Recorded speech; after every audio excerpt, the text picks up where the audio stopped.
दोस्तों, कसम से अब आप हंसने वाले हैं क्योंकि आप सुनने वाले हैं भाभी के चुटकुले। Oh no!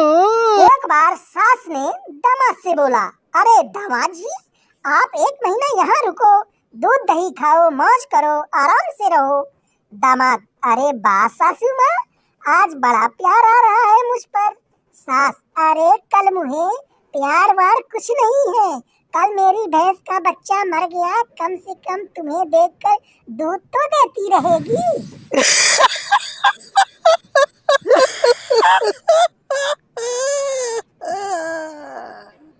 एक बार सास बहू का झगड़ा हो गया। सास, मेरा बेटा 9 महीने मेरे पेट में था। बहू, तब कितना वजन था? सास, करम जली 3.5 किलो। बहू, और जो मैं रात को अपने ऊपर 80 किलो झेलती हूँ उसका क्या? ओह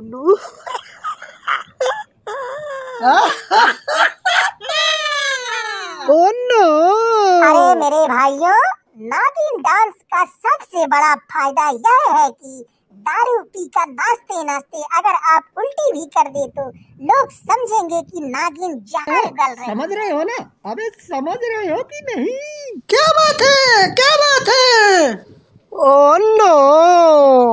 एक बार 125 साल के एक दादाजी की मृत्यु के बाद स्वर्ग पहुंचे।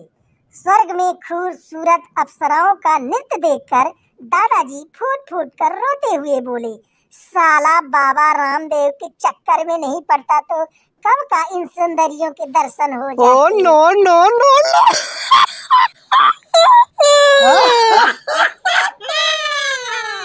एक बार रामू रोटी का एक निवाला खुद खा रहा था और एक मुर्गी को खिला रहा था। मुन्नू, भाई ये क्या कर रहा है? रामू, अरे पगले, चिकन के साथ रोटी खा रहा हूँ। Oh no no no! Oh no no no no!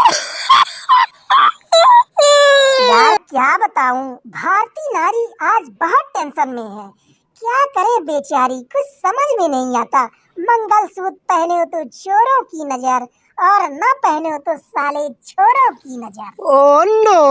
Oh no!